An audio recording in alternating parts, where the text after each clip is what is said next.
এবার ভয়াবহ ধস নেমেছে ইসরায়েলের পর্যটন ও হোটেল ব্যবসায়। কর্মহীন হয়ে পড়েছে হাজার হাজার মানুষ। গাজার যুদ্ধ শুরু হওয়ার পর থেকে ইসরায়েল অধিকৃত ভূখণ্ডে 90টিরও বেশি হোটেল বন্ধ হয়ে গেছে। এর ফলে হাজার হাজার কর্মী চাকরি হারিয়েছেন বলে জানিয়েছেন দেশটির সংবাদ মাধ্যম চ্যানেল 12। কিন্তু ইসরায়েলের পর্যটন শিল্পে কেন এমন ভয়াবহ ধস, এ ব্যাপারে কি বলেছেন ইসরায়েলি সংবাদ মাধ্যম, তা নিয়ে বিস্তারিত থাকছে আজকের প্রতিবেদনের বাকি অংশে। কেটিভি নিউজ 24 চ্যানেল থেকে আপনাদের সাথে আছি আমি মাহমুদ রহমান সিয়াম।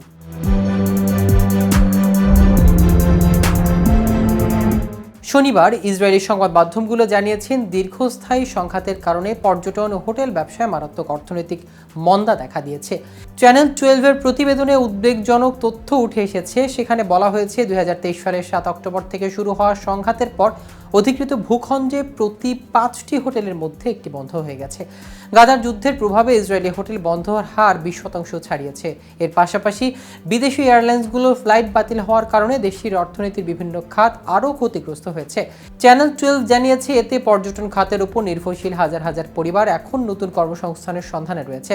টেলিভিশন নেটওয়ার্কটির একজন প্রতিবেদক জানিয়েছেন পর্যটন খাতে 85%-এরও বেশি ঘাটতি দেখা গেছে। হিব্রু ভাষায় সংবাদপত্র ইয়েদিওত আহরন জানিয়েছে ইসরায়েলের প্রধানমন্ত্রী বেনিয়ামিন নেতানিয়াহু লেবাননে হামলা চালিয়ে উত্তর অঞ্চলের অর্থনৈতিক কর্মকাণ্ড পুনরুদ্ধার করতে চেয়েছিলেন, কিন্তু সেখানে ছোট ব্যবসায় 80% বন্ধ হওয়ার ঝুঁকি রয়েছে। এ বিষয়ে চ্যানেল 12 জানিয়েছে যুদ্ধ শুরু হওয়ার পর ইসরায়েলের উত্তরাঞ্চলে বেকারত্বের হার অন্যান্য অঞ্চলের তুলনায় 20% বেড়েছে।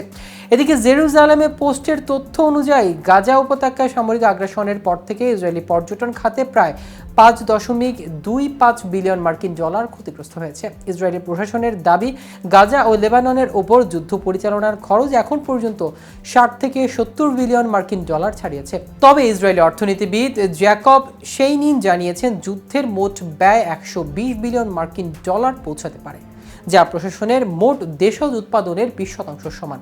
এদিকে গাজা ও লেবাননে ইসরায়েলি আগ্রাসন থামাতে দেশটিতে কাঠগড়ায় দাঁড় করিয়েছেন ইউরোপীয় ইউনিয়নের পররাষ্ট্র নীতির প্রধান জোসেফ বোরেল।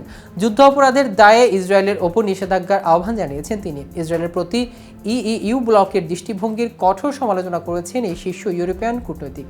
তার মতে ইইউ এখন পর্যন্ত ইসরায়েলি শাসন অর্থবহ পরিণতি ভোগ করা থেকে রক্ষা করেছে।